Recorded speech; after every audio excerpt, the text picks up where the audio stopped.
Madame, mademoiselle, monsieur, bonjour. Bienvenue dans ce magazine où nous allons partir un petit peu à la découverte de ce que signifie la mémoire prénatale, la mémoire précoce. Et pour en parler, je suis heureux d'accueillir Anne Chaube. Bonjour. Bonjour. Vous avez publié chez Les Acteurs du Savoir un livre intitulé « Un cri secret d'enfant ». Attachement mère-enfant, mémoire précoce, séparation, abandon. Alors, ma première question est toujours très simple lorsque je rencontre un auteur, c'est quelle est la raison de ce livre ?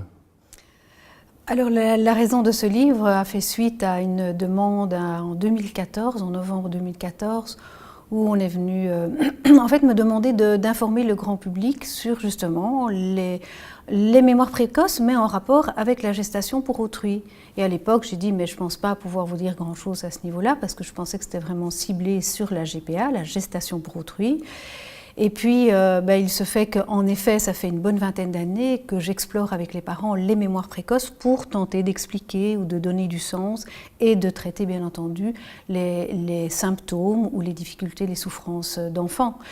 Et donc, c'est à partir de là, on commençait un peu un cycle de conférences, d'interventions, entre autres aussi au Sénat, Parlement. Et je me suis dit, là, j'ai un paquet de recherches et je me suis dit, ça, il faut que j'écrive, voilà. Et donc c'est un petit peu ça l'origine de l'écrit du livre. Vous êtes psychothérapeute. Qu'est-ce qui fait qu'une psychothérapeute va tout d'un coup, à un moment donné, s'intéresser à cette mémoire précoce ? C'est votre expérience clinique qui fait que vous avez dit, mais là, il y a vraiment un travail à devoir faire ? Oui, exactement. Je m'interrogeais parce qu'au départ, je recevais des adultes et je me suis posé la question, mais comment se fait-il que des personnes à 30 ans, 40 ans, 60 ans, 80 ans viennent et sont là avec des souffrances comme ça à vif et pourquoi pas ? Et donc je réfléchissais, je dis comment essayer d'éviter et donc de remonter ou de redescendre le plus tôt possible. Et c'est très rapidement, voilà, je ne pense pas que je sois la seule, mais qu'on peut se dire, mais finalement, oui, nous sommes tous porteurs de mémoire. Et donc, je me suis vraiment infiniment intéressée à ces mémoires très précoces, parce que je pense que c'est un petit peu comme les racines d'un arbre. C'est l'enracinement de l'arbre, ce sont ses racines. Et je pense que la période prénatale et les tout premiers âges après la naissance c'est l'enracinement du devenir de l'être humain. Et je pense qu'à partir des impacts qui peuvent éventuellement déjà se produire dès cette période-là, dès la période in utero, cela peut marquer le petit être humain. Nous sommes tous porteurs de mémoires qui datent du sein maternel, de cette période des 9 mois où nous avons été portés par notre maman, et puis certainement des conditions, des circonstances de naissance, mais donc avant d'avoir été portés, il y a les circonstances de conception. Donc vous voyez, c'est remonté très loin, quitte à monter aussi quelquefois dans les mémoires transgénérationnelles. Voilà, nous sommes porteurs de tout un patrimoine génétique familial sur le plan des comportements, sur le plan corporel, sur le plan, voilà, dans toutes les dimensions de notre personne, nous sommes porteurs d'une histoire. Je me rappelle le livre de Anne Ancelin-Schutzenberger, « Aïe, mes aïeux », justement. On peut remonter jusque quand dans l'histoire familiale? Jusqu'à combien de générations peut-on monter pour que qui en fait impacte l'être humain aujourd'hui encore? Alors bon, ça va dépendre de chacun. On peut remonter très haut. Il y a ceux qui sont passionnés en généalogie. Vous voyez par exemple, à la naissance de ma quatrième, il y a un oncle de mon mari qui est remonté jusqu'à 1200, aux années 1200, pour réaliser que le nom que nous avions choisi, il disait, tiens, pourquoi vous avez choisi ce nom-là pour votre enfant? Il est remonté à une sainte qui était, voilà, issue de l'époque de 1200.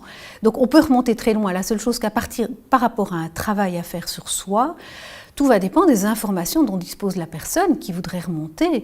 Donc ça peut parfois être, j'ai pas envie de dire plus pauvre, ça peut déjà être très intéressant de connaître l'histoire de ses propres parents, mais en général, les gens arrivent à remonter à leurs grands-parents, à leurs arrière-grands-parents, un petit peu plus rarement au-dessus.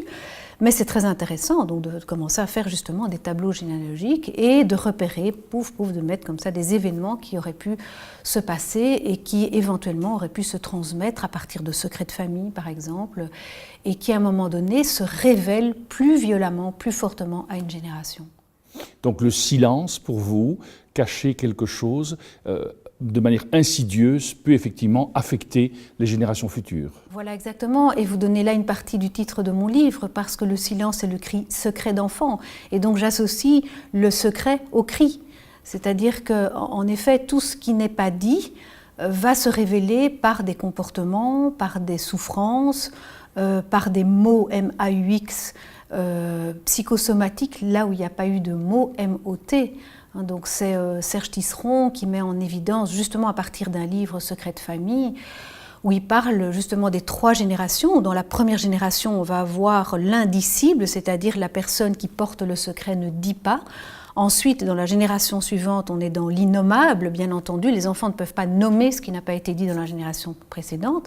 Et ensuite, et c'est en général dans cette génération-là qu'apparaissent les symptômes les plus forts, les plus consistants, les plus souffrants, c'est la 3e parce qu'on est dans l'innommable. Donc une personne, j'en ai quelques-unes en thérapie, donc des adultes comme ça, qui sont dans des souffrances innommables, c'est-à-dire qu'elles ne peuvent même pas concevoir d'où ça vient.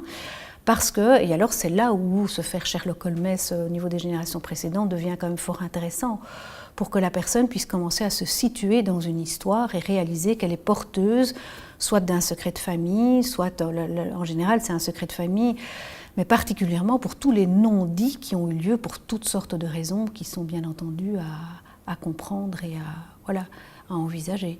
Et comment est-ce que dans le travail thérapeutique, comment vous, comme psychothérapeute, vous arrivez à révéler ce secret de famille? Oui. Alors il y a différents moyens. Déjà rien que par la parole, parce qu'une personne qui vient, bon d'abord, au départ c'est vrai qu'elle est avec un certain nombre de défenses parce qu'il y a une certaine inquiétude à s'approcher de soi, je dirais. Et donc par la parole certainement, mais il y a d'autres médias, et un média que j'utilise pas mal, c'est le dessin, qui révèle des choses absolument incroyables à partir d'une émotion qui jaillit, qui émerge, et que je propose simplement de mettre des couleurs, une forme, de donner une forme. Et voyez, je pense par exemple à une personne qui est dans un travail thérapeutique depuis tout un temps et qui a fait des dessins qui chaque fois ramenaient sans du tout qu'elle ne réalise, mais c'est mon œil, je dirais, de thérapeute, qui voyait qu'il y avait quelque chose qui prenait constamment la forme du sein maternel. Et donc vous voyez, c'est un peu, entre autres, par ce biais-là. Et puis, il y a aussi, quand il y a une souffrance qui n'arrive pas à se résoudre justement tiens, mais quand est-ce que ça s'est produit, quels étaient les événements qui ont entouré le fait que soudainement cette souffrance surgisse, je propose aussi d'interroger les parents s'ils sont toujours vivants. Donc là aussi, il y a des informations intéressantes qui sont révélées, et du coup qui font sens pour la personne, qui se disent, eh bien, je remercie mes parents de m'avoir dit ça, parce que ça me permet de comprendre ce que inconsciemment je portais, et qui était source de souffrance depuis mon enfance, mais que je ne pouvais pas conceptualiser. Et lorsque l'innommable ne peut être nommé par les parents, est-ce qu'on peut quand même encore interroger, s'ils sont vivants, les grands-parents de ce qu'ils ont caché? Absolument, oui, tout à fait, quand ils sont prêts à le faire. Parce qu'il n'y a rien de plus compliqué que les secrets de famille, parce qu'il y a une espèce de solidarité à ce moment-là qui joue aussi, et un petit peu comme l'histoire des dominos, si moi je parle, qu'est-ce qui va se passer pour un tel? Donc c'est compliqué, mais il peut arriver en effet qu'il y ait des grands-parents qui soient à la limite encore plus porteurs de certains secrets que le propre parent. Ou des tantes, des oncles qui auraient été présents lors de certaines circonstances de vie familiale, qui auraient gardé un enfant, une nièce, un neveu. Donc la famille est source de renseignements aussi, oui. Donc un travail thérapeutique permet justement de libérer la mémoire pour qu'elle se dise. Voilà. La plupart du temps, en tout cas, ça peut être très très salvateur. Je ne dis pas que c'est la solution à tout. C'est un petit peu ce que j'explique aussi dans mon livre, qu'il y a des souffrances qui vont pouvoir être peut-être apaisées, mais il y a des souffrances qui vont rester un marquage et qui vont laisser des cicatrices très profondes, entre autres justement sur tout ce qui concerne plus particulièrement, et c'est probablement pour ça que je vais à la racine de la fondation du devenir de l'être humain, qui se situe justement autour des circonstances de conception, de gestation, etc. Parce que ce sont les blessures les plus profondes, et il arrive qu'un travail thérapeutique puisse atténuer, je pense à une jeune femme, voilà un autre média d'ailleurs, qui est donc la terre glaise. Je propose aussi la terre glaise, et vous voyez par exemple à une jeune femme, j'avais proposé Elle était dans un état de grande dépression depuis de longues années, habillée tout le temps en noir. C'était vraiment, elle avait une vie très difficile, très sombre, et elle avançait un petit peu comme un fantôme dans la vie. Et je lui ai proposé un bloc d'argile. Et après un certain temps, je lui ai proposé de façonner le sein maternel dans lequel elle avait été attendue. Et donc, ce qu'elle a produit, c'est-à-dire elle a quasiment rien ne s'est produit, c'est-à-dire qu'elle m'a à peu près rendu le bloc tel qu'il était, un peu comme si elle me remettait un petit cercueil. Et il se fait que du coup, elle a parlé autour de ce temps d'attente et elle a mis en évidence qu'elle avait été précédée par un bébé mort et suivie par un bébé mort. Donc en fait, elle a été attendue dans le ventre d'une maman qui était extrêmement endeuillée. Et elle avait eu beaucoup de problèmes au niveau de l'attachement, au niveau du lien avec sa maman. Et donc, le fait déjà de nommer ces choses-là font monter à la conscience chez elle qu'elle est comme... Elle porte un deuil, finalement, qui ne lui appartient pas, qui appartient à sa maman.